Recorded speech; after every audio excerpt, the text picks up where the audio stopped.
Hi hello good morning everybody. ಹಬ್ಬ ಅಂದಮೇಲೆ sweet ಅಂತೂ ಮಾಡಲೇಬೇಕು. ಸೊ ಒಂದ್ಸಲಿ ಟ್ರೈ ಮಾಡಿ ಹೆಸರುಬೇಳೆ ಪಾಯಸ.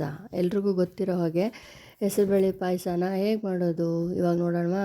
ಫಸ್ಟು ನಿಮಗೆ ಎಷ್ಟು ಯಾವ ಮೆಜರ್ಮೆಂಟಲ್ಲಿ ಬೇಕೋ ಆ ಮೆಜರ್ಮೆಂಟಲ್ಲಿ ಹೆಸರುಬೇಳೆ ಪಾಯಸ, ಅದು ಡಬಲ್ ಮೆಜರ್ಮೆಂಟಲ್ಲಿ ನೀರನ್ನು ಹಾಕ್ಬಿಟ್ಟು ಚೆನ್ನಾಗಿ ಒಂದು 4-5 ವಿಜಿಲ್ ಹೊಡಿಸ್ಲೇಬಾರ್ದು, ಒಂದು 2 ವಿಜಿಲ್ ಹೊಡಿಸ್ಬೇಕಷ್ಟೇ.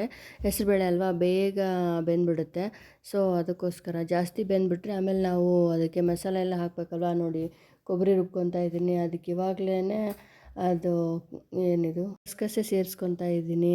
ಫ್ಲೇವರ್ಗೆ ಏಲಕ್ಕಿನೇ ನೀವು ಹಾಕ್ಕೊಬೋದು. ಅದನ್ನು ನೀಟಾಗಿ ಸ್ವಲ್ಪ ಹಾಕಿದ್ರೂ ಸಾಕು, ನೀಟಾಗಿ ಹಾಕ್ಕೊಂಡು ಮತ್ತು ಒಂದು ಸ್ವಲ್ಪ ತುಪ್ಪ, ಗೋಡಂಬಿ, ದ್ರಾಕ್ಷಿ, ಹುರಿದಿರೋ ಶೇಂಗಾ ಕಾಳು ಇರುತ್ತಲ್ವ, ಅದನ್ನ ಸಿಪ್ಪೆ ತೆಗೆದ್ಬಿಟ್ಟು ಅದನ್ನ ಸೇರಿಸ್ಕೋಬೋದು. ಸಖತ್ತಾಗಿರುತ್ತೆ ಮಾತ್ರ, ಟೇಸ್ಟು ಸೇಮ್ ಗೋಡಂಬಿ ಬಂದಂಗೆ ಬರುತ್ತೆ. ಅದನ್ನ ಸ್ವಲ್ಪ ಬ್ರೌನ್ ಶೇಪಲ್ಲಿ ಬರೋ ಹಾಗೆ, ಮತ್ತು ದ್ರಾಕ್ಷಿ ಪೂಲ್ ಥರ ಉಬ್ಬಿಬಿಡುತ್ತೆ ವೈಟ್ ಕಲರ್ ಆಗಿಬಿಟ್ಟು. ಹಾಗಾಗೋ ಹಾಗೆ ನೀಟಾಗಿ ಈ ಥರ ಹುರ್ಕೊಂಡು ಅದಕ್ಕೆ ಇಟ್ಕೋಬೇಕು ಹುರ್ಕೊಂಡು.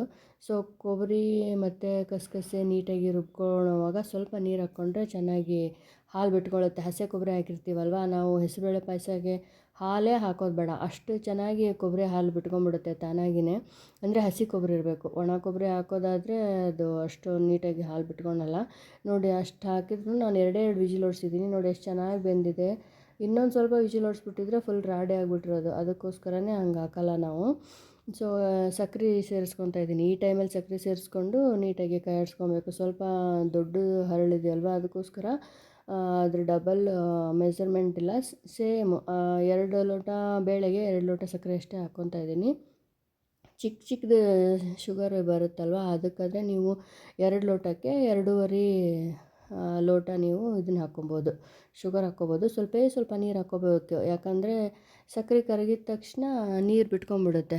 ಸೊ ಹಾಗಾಗಿ ನೀರು ಬಿಟ್ಕೊಂಡ್ಬಿಟ್ರೆ ಪಾಯಸ ಎಲ್ಲ ನೀರಾಗಿಬಿಡುತ್ತೆ. ಬಟ್ ನಾವಿಲ್ಲಿ ಕೊಬ್ಬರಿ ರುಬ್ಬಿ ಹಾಕಿದ್ರಿಂದ ಅಷ್ಟಾಗಿ ಏನು ನೀರು ಅನಿಸಲ್ಲ, ಕೊಬ್ಬರಿ ಸೇರಿಸ್ಕೊಳ್ಳುತ್ತಲ್ವ, ಅದಕ್ಕೋಸ್ಕರ. ನೋಡಿ ಎಷ್ಟು ಚೆನ್ನಾಗಿ ಹಾಲೇ ಹಾಕಿದ್ದೀವಿ ಅನ್ನೋ ಥರ ಕಾಣಿಸ್ತಾ ಇದೆ, ವೈಟಾಗಿ. ಇದನ್ನು ನೀಟಾಗಿ ಕುದಿಯೋವರೆಗೂ ಬಿಡಬೇಕು. ಇವಾಗ ಕುದ್ರೆ ಶುಗರು ಫ್ಲೇವರ್ ಐತಲ್ವ, ಅದು ಹೆಸರುಬೇಳೆ ಜೊತೆಗೆ ಮಿಕ್ಸ್ ಆಗಿಬಿಟ್ಟು ಕೊಬ್ಬರಿ ಬಾಯಿಗೆ ಸಿಗಲ್ಲ, ನೀಟಾಗಿ ಬೆಂದ್ಬಿಡುತ್ತೆ ಕೊಬ್ಬರಿ ಕೂಡ.